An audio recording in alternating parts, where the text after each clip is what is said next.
आडवा डोंगर तयाला माझा नमस्कार. आडवा डोंगर तयाला माझा नमस्कार. आडवा डोंगर तयाला माझा नमस्कार. आडवा डोंगर तयाला माझा नमस्कार. नमन करूनी तुला मोरया करतो कला सादर. कला सादर प्रेक्षका माझा नमस्कार. कला सादर प्रेक्षका माझा नमस्कार. अग ग ग ग ग ग ग. काय झालं महाराज? अग ग ग ग ग ग ग. अग ग ग ग ग. पिंचू चावला. काय मी करू पिंचू चावला. कुणाला सांगू. पिंचू चावला. अहो बाबा पिंचू चावला. अगं आई आई. पिंचू चावला. विंचू चावला विंचू चावला विंचू चावला हो. महाराज महाराज एकदम काय झालं तुम्हाला? काय झालं म्हणून काय विचारता. इंचू चावला इंचू. विंचू? कोणता विंचू? तात्या विंचू? अगं तात्या विंचू नाही, तो होता महेश कोठारेच्या सिनेमात. महाराज मग कोणता विंचू? विंचू माहित नाही तुला? नाही. कसं माहिती असणार. हो, कारण का आमच्या इकडे विंचू नाही, नांगी पण नाही. इकडं विंचू नाही, अजिबात नाही. इकडं नांगी नाही, अजिबात नाही. मग तुम्हाला चावते तरी कोण, साप की मुंगी? आम्हाला कधीतरी फायर अँड वास किंवा फार तर हनीबी मधमाशी. बाकी आम्ही सापाच्या आणि साप आमच्या फंदात पडत नाही. हे भारी आहे तुमचं. MYOB. MYOB म्हणजे काय आता? हे नवीन कुठलं ABCD? MYOB म्हणजे mind your on business.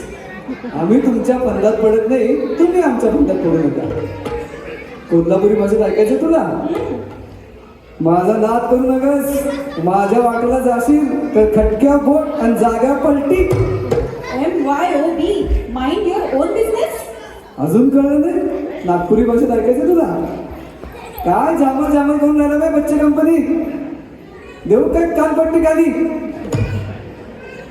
Maharaj Maharaj कळलं आता.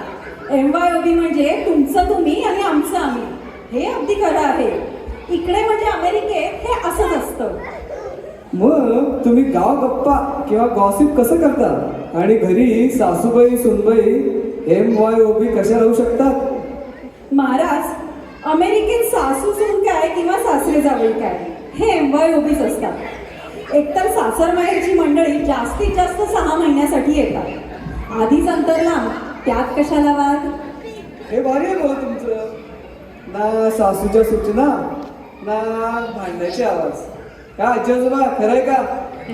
तुम्हाला करमतं का इकडं? महाराज आजी आजोबा हे दुधावरच्या साईसाठी म्हणजेच नातवंडांसाठी येतात. त्या निमित्ताने एकत्र राहणं होतं, सणवार साजरे केले जातात, संस्कारांची देवाणघेवाण होते. आणि गॉसिप म्हणाल तर त्यासाठी हल्ली खूप माध्यमं आहेत. हे कुठलं माध्यम? टिंग टिंग, मोबाईल फोन, भ्रमणध्वनी. हे मात्र अगदी 113% खरं आहे बघ. या फोननं जगाला येडं केलं येडं. या फोननं आणि स्मार्ट ॲपनं जग जवळ आणलं असलं तरी बी अख्ख्या जगाची झोप उडवून ठेवली आहे. आणि योच विंचू मला चावलाय. म्हणजे फोन हा या नवीन जगाचा विंचू आहे? होय तर. तो कसा काय? दिवस बघत नाही, रात बघत नाही, वेळ काळ बघत नाही, कोणत्या वेळ असतो. टिंग. बर फोन वाजला रे वाजला की लगेच त्याला उचलतात आणि मग किती वेळ जातो काय भानच राहत नाही. अख्ख्या जगावर यानं भानामती केली आहे, भानामती. महाराज त्यामुळे मात्र सगळ्यांची झोप कमी झाली आहे आणि मुलांचं अभ्यासातलं लक्ष उडालंय. आजकाल घरोघरी व्हॉट्सअप युनिव्हर्सिटी झाले. कोणी एकमेकांशी मोकळं ढाकळं बोलतच नाही. नुसता फोन खाजवत आपले मेसेज खेळत बसतात. लोक सकाळपासून संध्याकाळपर्यंत काय काय केलं त्याचे अगदी समजे डिटेल्स स्टॅटसला लावत असतात आणि लोक पण आवडीनं बघतात. मंडळी फोनचं काय घेऊन बसलाय. आजकाल तर फोनसोबत नवीन AI पण आलंय बरं का. त्या तर लईच पुढची पायरी गाठली आहे. AI हे तर जुनंच आहे महाराज. आमच्या दादा कोडकेंनी AI ला कधीच सिनेमात आणलंय. AI म्हणजे दादा त्यांच्या सिनेमातल्या आईला असा हाक मारायचे. आजकाल हे AI म्हणजे हाय सिरी, हाय गुगल, हॅलो अलेक्सा असं झालं बघ. कुठला बी प्रश्न विचार, हे वेळं सतत जागा असतं आणि पटा उत्तर देते. मुले आजकाल लायब्ररीत जाऊन पुस्तकच वाचत नाही, डायरेक्ट सिरी किंवा गुगलला विचारतात.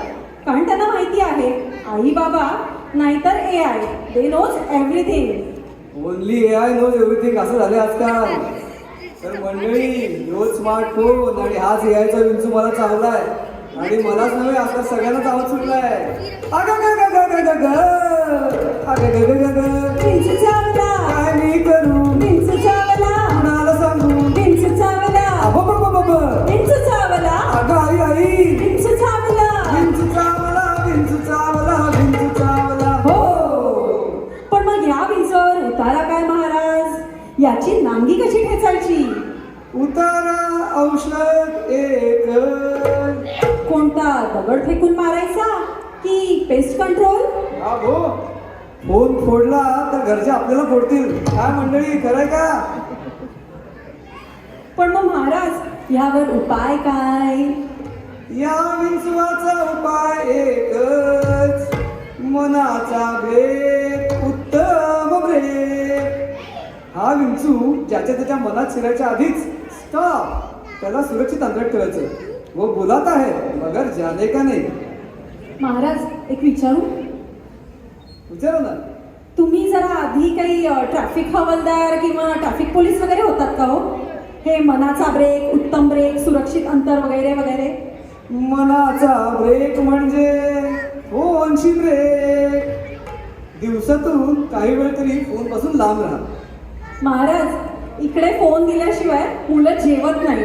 बायको शॉपिंगचे, बाबा आणि आई यूट्यूबचे व्हिडिओज नाहीतर व्हॉट्सअप फॉरवर्ड करत बसतात आणि नवरा सतत रील बघत बसतो. बाबो, एक रील बघू म्हणता 100 रील झाले.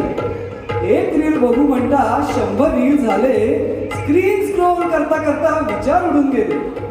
एक रील बघू म्हणता 100 रील झाले. एक रील बघू म्हणता 100 रील झाले. स्क्रीन स्क्रोल करता करता विचार उडून गेले.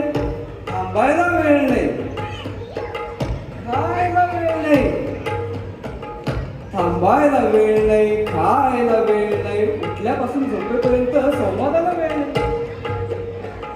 थांबायला वेळ नाही, खायला वेळ नाही, उठल्यापासून झोपेपर्यंत संवादाला वेळ नाही. मोबाईलचं बेणं झालंय अवघड जागेचं दुखणं.